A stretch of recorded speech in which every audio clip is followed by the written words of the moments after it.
Good morning everyone.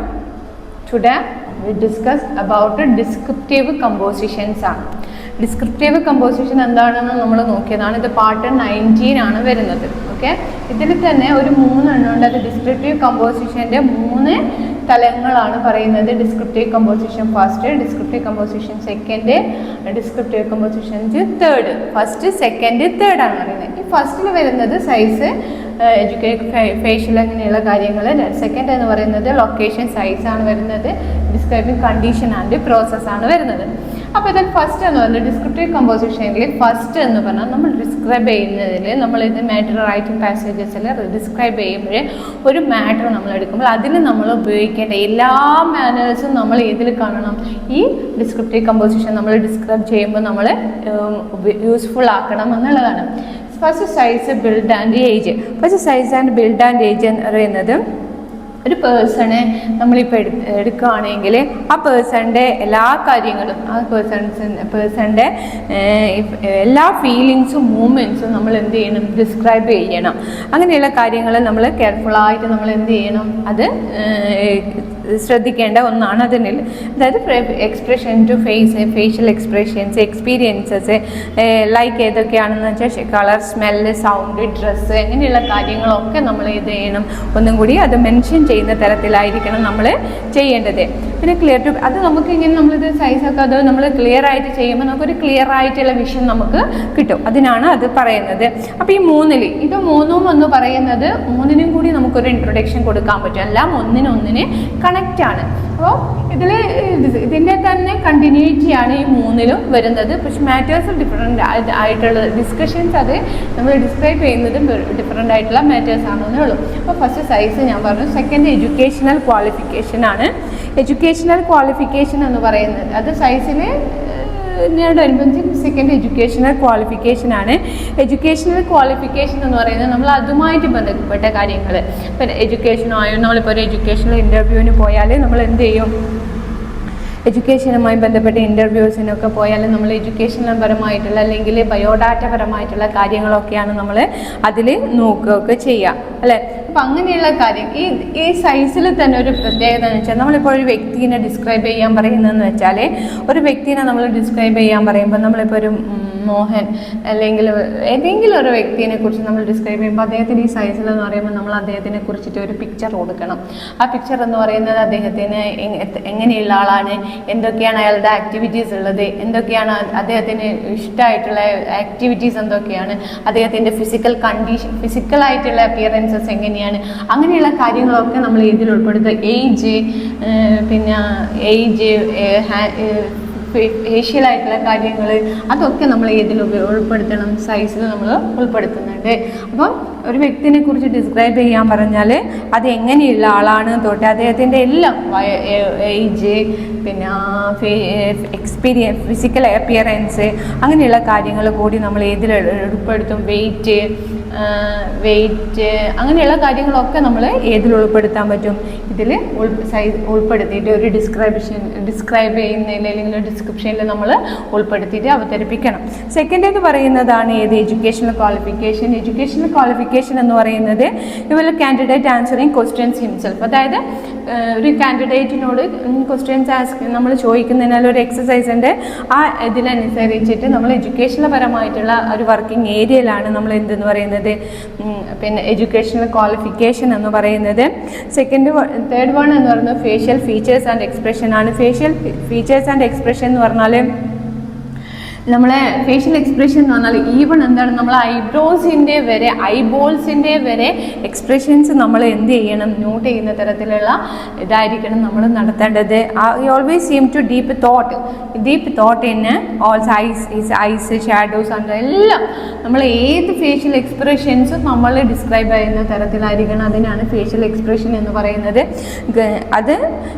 ഇതിലൊരു പിന്നെ exercise കൊടുത്തിട്ടുണ്ട്. Kamala Babu has a large forehead, eyes, grey hair, ഹെയറിനെ കുറിച്ച് വരെ ഇതിൽ പിന്നെ ഡിസ്ക്രൈബ് ചെയ്തിട്ടുണ്ട്.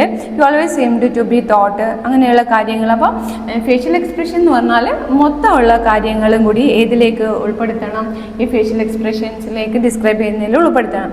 നെക്സ്റ്റ് എന്ന് പറയുന്നത് ഗസ്റ്റേഴ്സ് ആണ്. ഗസ്റ്റേഴ്സ് എന്ന് പറയുന്നതും ഇത് രണ്ടും ഒരു സെയിം മെത്തേഡ്സ് തന്നെയാണ്. ഗസ്റ്റേഴ്സ് എന്ന് പറയുന്നത് എന്താണ്? The move of is hands, eyebrows, while take. നമ്മൾ മൂവ് ചെയ്യുന്ന നമ്മുടെ ഓരോ ഇതിൻ്റെയും മൂവ്മെൻറ്റ്സ് വരെ ഏതിൽ നമ്മൾ ഉൾപ്പെടുത്തും? ഗസ്റ്റേഴ്സിൽ ഉൾപ്പെടുത്തണം. നെക്സ്റ്റ് എന്ന് പറയുന്നത് ഹാബിറ്റ് ആണ്. ഹാബിറ്റ് എന്ന് പറയുന്നത് നമുക്ക് ഓരോരുത്തരുടെ ഹാബിറ്റ്സ് ഉണ്ടാവും. ഈ സെയിം വേഴ്സ് പേഴ്സൺസ് അപ്പിയറൻസസ് ആണ്. You have learn to give details about one side, build age, facial features of expression, ഗിറ്റ് ഗസ്റ്റേഴ്സ്. ഇതൊക്കെ ഉള്ള ഇതിലാണ് ഇതിൽ വന്ന് ഹാബിറ്റ് എന്ന് പറയുന്നത്. ഇതിൽ daily activity, home, in the office. അതായത് ഇവർക്ക് ഒരു ആക്ടിവിറ്റീസ് ഉണ്ടെങ്കിൽ വീട്ടിൽ ഹോമിൽ എന്തായിരിക്കും, ഓഫീസിൽ എന്തായിരിക്കും, അങ്ങനെയുള്ള കാര്യങ്ങൾ, അങ്ങനെയുള്ള ആക്ടിവിറ്റീസുകൾ എന്തൊക്കെയുണ്ട്, ഇദ്ദേഹത്തിൻ്റെ ഹാബിറ്റ്സ് എന്താണ്, ഹാബിച്വൽ ആക്ഷൻസ് എന്താണ് എന്നതിനെ കുറിച്ചൊക്കെ ഇതിൽ ഉൾപ്പെടുത്തണം. ഹാബിറ്റ്സിൽ അത് ഡിസ്ക്രൈബ് ചെയ്യുന്ന തരത്തിൽ ഇതിലൊക്കെ ഈ സൈസിൽ ഡ്രസ്സ് വരെ ഇൻവോൾവ്ഡ് ആണ് കേട്ടോ. നമ്മുടെ എല്ലാ കാര്യങ്ങളും അതിൽ ഇൻവോൾവ്ഡ് ആയിട്ടുള്ള കാര്യങ്ങളാണ്. നെക്സ്റ്റ് ഹാബിറ്റ്സ് ആണ്. ഹാബിറ്റ്സ് എന്ന് പറയുന്നത് എന്തൊക്കെ ആക്ടിവിറ്റീസ് അല്ലെങ്കിൽ എന്തൊക്കെ ഇതാണുള്ളത് എന്നതും കൂടി ഇതിലുണ്ട്, ഹാബിറ്റ്സിലുണ്ട്. അതിൽ ഡ്രസ്സ് കൂടി ഉണ്ട്. ഇത് ഞാൻ പ്രത്യേകിച്ച് എഴുതാത്തതുകൊണ്ടാണ്, അതും കൂടെ നോക്കിയിട്ട് നോക്കണം കേട്ടോ, ശ്രദ്ധിക്കണം. ഡ്രസ്സിൻ്റെ ഒന്നും കൂടി അതായത് ഫിസിക്കൽ അപ്പിയറൻസ് എന്ന് പറയുമ്പോൾ അതൊക്കെ പെട്ടു കേട്ടോ. അതൊക്കെയുള്ള കാര്യങ്ങൾ നമ്മളതിൽ ചെയ്യണം. പിന്നെ നെക്സ്റ്റ് എന്ന് പറയുന്നത് ഇതാണ് ലൈക്സ് ആൻഡ് ഡിസ്ലൈക്സ്. ഇപ്പോൾ ഇതിൽ നമ്മൾ ഇതിൽ തന്നെ ഒരു പിക്ചർ കൊടുത്തിട്ടുണ്ടെന്ന് വിചാരിക്കും. ഇതിൽ മൊത്തത്തിൽ നമ്മൾ ഇതിനൊക്കെ ഒരു പിക്ചർ കൊടുത്തിട്ടുണ്ടെന്ന് വിചാരിക്കാം. ഈ പിക്ചർ കൊടുത്തു കഴിഞ്ഞാൽ ലൈക്സ് നമുക്ക് വേണ്ടാത്ത ഈ ലൈക്കും ഡിസ്ലൈക്കും എന്ന് പറയുന്നത് എന്തൊക്കെ ഒരു വ്യക്തിനെ നമ്മൾ ഡിസ്ക്രൈബ് ചെയ്യുമ്പോൾ നമുക്ക് അദ്ദേഹത്തിന് വേണ്ട ലൈക്സ് ആയിട്ടും ഡിസ്ലൈക്ക് ആയിട്ടുള്ള നേച്ചേഴ്സും ഒക്കെ നമ്മൾ ഇതിൽ ഡിസ്ക്രൈബ് ചെയ്യും. ഇപ്പോൾ ഒരു വ്യക്തിനെ കുറിച്ചിട്ട് നമ്മൾ ഒരു ഇങ്ങനെ വ്യക്തിനെ കുറിച്ചിട്ട് നമ്മൾ ഡിസ്ക്രൈബ് ചെയ്യാൻ പറഞ്ഞാൽ ഇദ്ദേഹത്തിൻ്റെ ഫേഷ്യൽ എക്സ്പ്രഷൻസ്, ഗസ്റ്റേഴ്സ്, പിന്നെ അദ്ദേഹത്തിൻ്റെ ഡ്രസ്സിങ്, അതിൻ്റെ വർക്ക് എക്സ്പീരിയൻസ്, ഹാബിറ്റ്സ്, അങ്ങനെയുള്ള മൊത്തത്തിലുള്ള കാര്യങ്ങൾ നമ്മൾ ഏതിൽ ഉൾപ്പെടുത്തണം? ഡിസ്ക്രൈബിൽ ഉൾപ്പെടുത്തണം. അതാണ് എന്തെന്ന് പറയുന്നത് ലൈക്സ് ആൻഡ് ഡിസ്ലൈക്ക് എന്ന് പറയുന്നത്. ഓക്കെ, ഇനി നെക്സ്റ്റ് വൺ, അത് നമ്മൾ എക്സസൈസിൽ രണ്ട് ഫോട്ടോ ഇതിൻ്റെ പിക്ചർ കൊടുത്തിട്ടുണ്ട്, അതിനെ ഡിസ്ക്രൈബ് ചെയ്യാൻ പറഞ്ഞിട്ടുണ്ട്. ഡിസ്ക്രൈബ് ചെയ്യുന്നതിൽ അത് നമ്മളെങ്ങനെയാണ് അതിനെ ചെയ്യുന്നത് എന്നതുകൊണ്ട് കൂടി പറഞ്ഞിട്ടുണ്ട്. പിന്നെ ഒരു കാര്യം എന്തെന്ന് വെച്ചാൽ ഇതിനെ ഒരു ആക്ടിവിറ്റിയാണ് തന്നിട്ടുള്ളത്.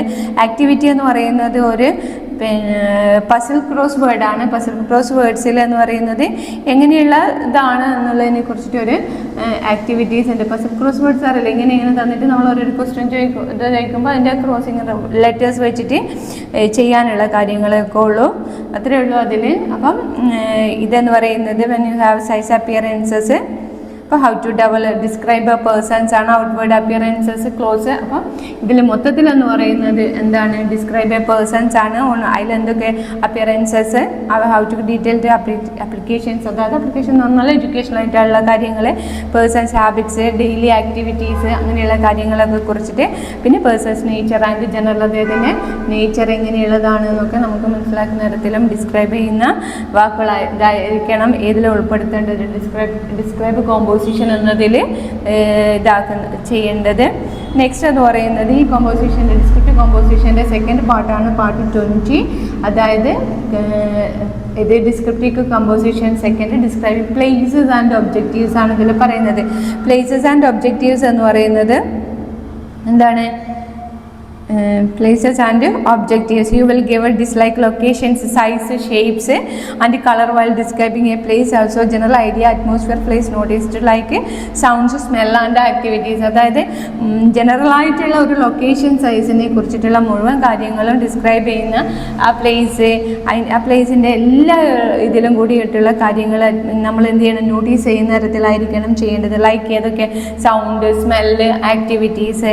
U will learn to describe a particular object given like personalized design execute and use ഇങ്ങനെയുള്ള കാര്യങ്ങൾ ലൊക്കേഷൻസോടനുബന്ധിച്ചിട്ടുള്ള കാര്യങ്ങളൊക്കെ അതിൽ നമ്മൾ നോക്കുന്നുണ്ട്. അപ്പോൾ ഇതിൻ്റെ ഇതെന്ന് പറയുന്നത് ഇതിൽ തന്നെ ഈ ലൊക്കേഷൻ സൈസിൽ തന്നെ ഒരു ഇതുണ്ട്. They level to move different places house office factory and market അങ്ങനെയുള്ളതിന് ലൊക്കേഷൻ സൈസ് നമ്മൾ ചെയ്യുമ്പോൾ അതിനെ കൂടി എല്ലാം ഉൾപ്പെടുത്തുന്ന തരത്തിലുള്ള കാര്യങ്ങളും കൂടി ചെയ്യണം. You describe interesting that look place railway station. ഇപ്പോൾ മാക്സിമം നമ്മൾ റെയിൽവേ സ്റ്റേഷനെ കുറിച്ചിട്ടാണ് പറയുന്നുണ്ടെങ്കിൽ അതിൻ്റെ എല്ലാ ഇതിനെ കുറിച്ചിട്ടും പ്ലാറ്റ്ഫോം അറിയില്ലേ, റെയിൽവേ സ്റ്റേഷനുബന്ധിച്ചിട്ടുള്ള എല്ലാ ലൊക്കേഷൻ ഏരിയയെ കുറിച്ച് ഡിസ്ക്രൈബ് ചെയ്യുന്ന തരത്തിലായിരിക്കണം അത് പറയേണ്ടത്.